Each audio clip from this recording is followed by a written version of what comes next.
দেশ এখন ধ্বংসের মুখে। আজকে কথাটা বলতে হচ্ছে কেন?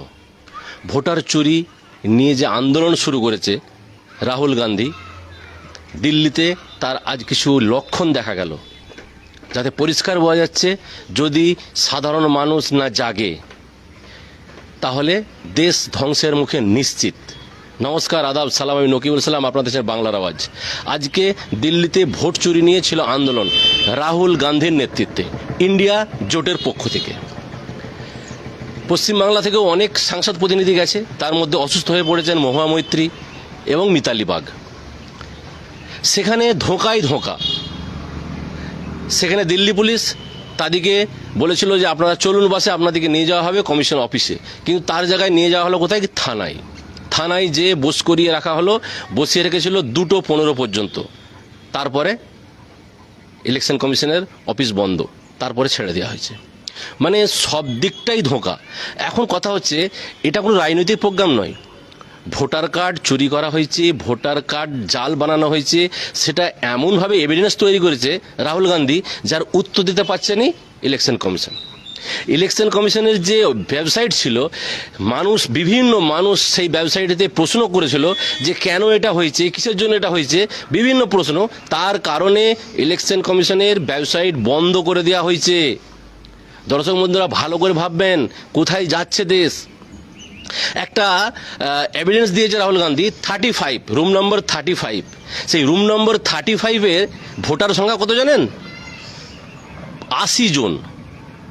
একটা রুমেতে 80 জন ভোটার লিস্টের নাম আছে, 80 জনের নাম আছে একটা রুমের জন্য।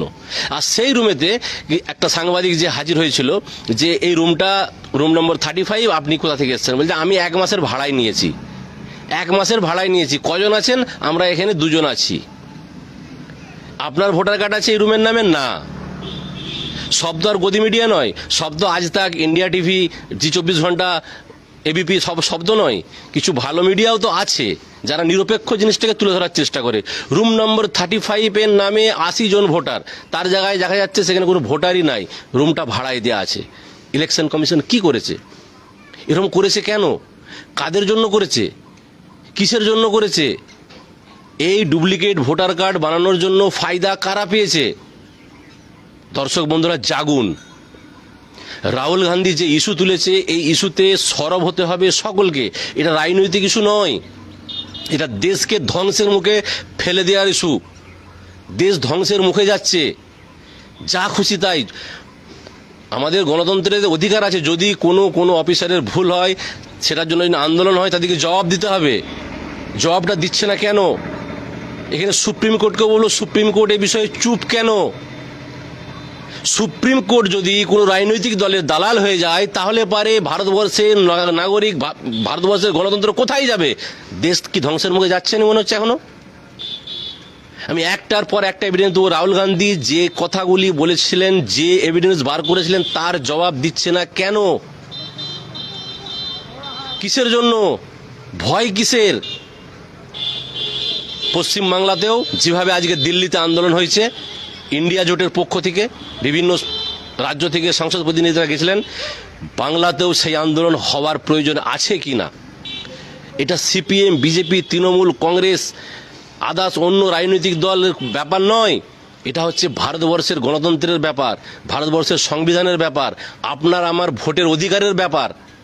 ভোটার কার্ড নিয়ে এত খেলা কিসের? যে ভোটার কার্ড সংশোধন করার জন্য কেন্দ্র সরকার উঠে পড়ে লেগেছে, সিএএ, এসআইআর বিভিন্ন, সেই ভোটার কার্ড ঝোল করে তো আগে থেকেই রেখেছে ইলেকশন কমিশন। কার জন্য রেখেছে? কার জন্য এই ঝোল করেছে ইলেকশন কমিশন? ফায়দা কে পেয়েছে?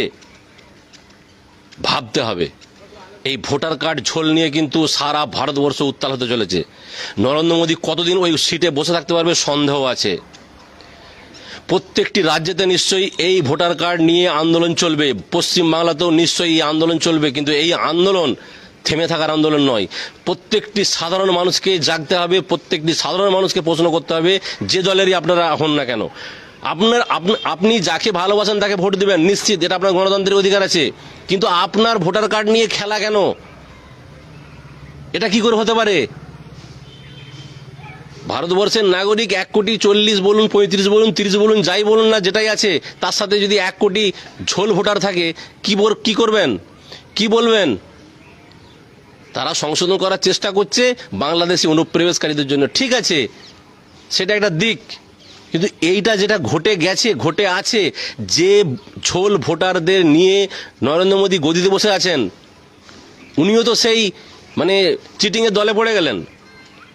হিসাব মতো তো ওনার ওই গদিতে বসা উচিত নয়। যদি এইসব ইল্লিগেল ভোটার, চুরি ভোটার যদি না থাকতো, তা উনি প্রধানমন্ত্রী হতে পারতেননি। দেশের চাণক্য অমিত শাহ, আপনি তো চাণক্য বলবো না, চিটিংবাজ বলবো আপনাকে। দেশটাকে ধ্বংসের মুখে নিয়ে যাচ্ছে নরেন্দ্র মোদী, অমিত শাহ, আর তাদের জন্যই ইলেকশন কমিশন এই কাজ করছে। এমনকি সুপ্রিম কোর্টের জজ সাহেবগুলো মুখে কুলু পেটে দিয়ে বসে আছে। তারা বলছে কি, অনুরোধ করছেন, সুপ্রিম কোর্টের জজ যদি অনুরোধ করা শুরু করে, তাহলে ভারতবর্ষের সংবিধান কোথায় যাচ্ছে? ভারতবর্ষ ধ্বংসের মুখে যাচ্ছে না? দর্শক বন্ধুরা ভালো করে ভাববেন আমি কি বলছি। দেশ ধ্বংসের মুখে যাচ্ছে। একে বাঁচাতে গেলে প্রত্যেকটি নাগরিককে এগিয়ে আসতে হবে, সে যে দলেরই হোক। সুপ্রিম কোর্টের জজ রায় দেওয়ার জন্য আছে, নির্দেশ দেওয়ার জন্য আছে, আইন অনুযায়ী কথা বলার জন্য আছে, অনুরোধ করার জন্য নয়। সুপ্রিম কোর্টের জজ যদি অনুরোধ করা শুরু করে, তাহলে ভাবুন দেশ ধ্বংসের মুখে যাচ্ছে কিনা। এই ভোটার চুরি যে হয়েছে, এ নিয়ে যা চলছে আন্দোলন, আগামী দিনে ভারতবর্ষে একটা বড় রকম ভূকম্প আসবে। তুলকালাম চলবে প্রতিটি রাজ্যে। পশ্চিমবাংলাতেও নিশ্চয়ই আগামী দিনে এর আন্দোলন হওয়া উচিত বলে মনে করি। জানেনি মুখ্যমন্ত্রী মমতা বন্দ্যোপাধ্যায় কি করবেন? এখানে রাজনীতি করবেন, নাকি মন খুলে এই যে চুরি হয়েছে, ভোট চুরি হয়েছে, তার বিরুদ্ধে গর্জে উঠবেন? সেটা ওনার ব্যাপার, উনি কি সিদ্ধান্ত নেন সেটা দেখার আছে। কিন্তু আগামী দিনে ভারতবর্ষ ধ্বংসের মুখে যাচ্ছে বিভিন্ন ইস্যু নিয়ে, সেটা আমরা দেখেছি। আর এই যেটা ইস্যু, এই ইস্যুকে নিয়ে সবাইকে সরব হতে হবে। আশা করব যারা গদি মিডিয়া আছে, এক এক করে ভেঙে যাচ্ছে গদি মিডিয়া, আস্তে আস্তে তারা নিরপেক্ষ হওয়ার চেষ্টা করছে, তাদেরকে ধন্যবাদ।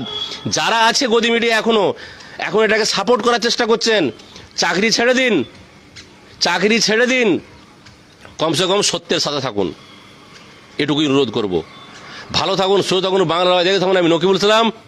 সবাই সরব হন, ভোট চুরি বন্ধ করুন, আন্দোলন শুরু করুন, আমরা আছি সাথে।